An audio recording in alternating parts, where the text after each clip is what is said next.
सभी को राम राम नमस्कार। मैं हूं पीके अग्रवाल। आप देख रहे हैं ट्रुथ प्लस।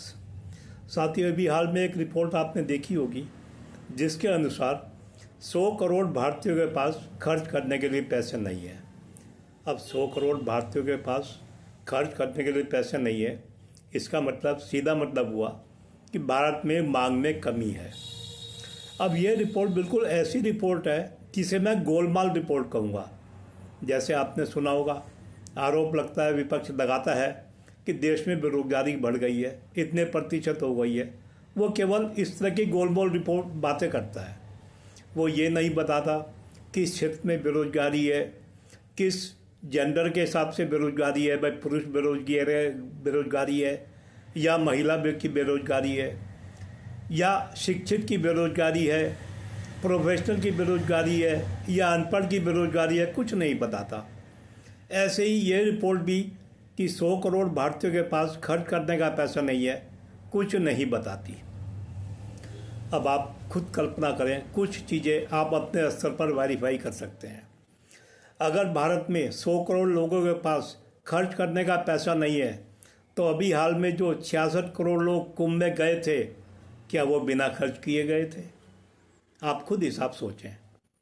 क्या यदि 100 करोड़ लोगों के पास खर्च करने का पैसा नहीं है, तो क्या रेलवे में वेटिंग ख़त्म हो गई है, तत्काल ख़त्म हो गए हैं, रेलवे में टिकट मिलना आसान हो गया है, या रेलवे में टिकटें जाना लोगों ने कम कर दिया है? इन चीज़ों के लिए आपको सरकारी आंकड़ों की आवश्यकता नहीं है।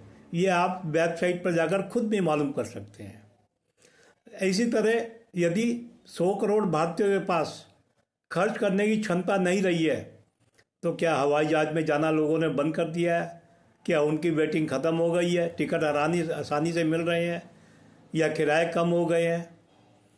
अब ये तो होगी यात्राओं की बात। अब थोड़ा सा देखते हैं, यदि 100 करोड़ लोगों ने खर्च करना बंद कर दिया है, तो फिर कोई ना कोई सेक्टर या सभी सेक्टर प्रभावित होने चाहिए। चाहे वो कंज्यूमर सेक्टर हो, इलेक्ट्रॉनिक सेक्टर हो, खान पान का सेक्टर हो या कारों ऑटोमोबाइल सेक्टर हो। क्या ऐसा कोई आंकड़ा आपके सामने आया? अगर मांग कम तो उत्पादन कम, ये होना चाहिए, नहीं होना चाहिए। अब इससे थोड़ा और आगे चलते हैं।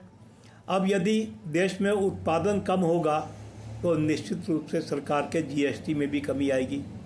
भाई उत्पादन कम होगा तो सरकार को जीएसटी कम मिलेगा। अब जीएसटी की तुलना हम कैसे कर सकते हैं? पिछले साल के इसी समय की जीएसटी से, या कुछ पिछले महीने की जीएसटी से, या कुछ ट्रेंड देखकर।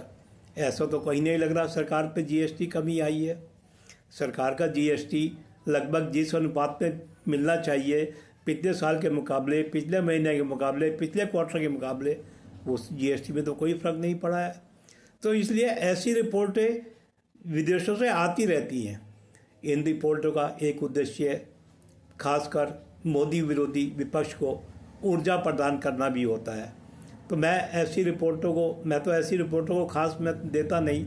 ये रिपोर्टें कैसे बनाती है, कौन बनाते हैं, इनका क्या प्रक्रिया है, इस पर ध्यान नहीं देता। मैं तो सिर्फ उद्देश्य देखता हूँ। ये समझ लें आप, भारत के विपक्ष को उत्साहित करने का एक माध्यम है। तो आप भी इन रिपोर्टें सावधान रहें, सतर्क रहें, खुद देखें, अपने स्तर पर वेरीफाई करने का प्रयास करें, विभिन्न टैक्स के माध्यम से, सरकार के बजट के माध्यम से। रिपोर्ट में जब भी ऐसी कोई रिपोर्ट आए तो उसके मूल तत्व जरूर देखें। जैसे मैंने आपको बताया, क्या किसी सेक्टर में कमी आई, किसी खास पीरियड में कमी आई, तो ऐसे इन चीज़ों का प्रभाव भी आप ज़रूर देखें। तो वीडियो पसंद आए तो लाइक करें, शेयर करें, चैनल को सब्सक्राइब करें। फिर मिलते हैं अगले वीडियो में। धन्यवाद।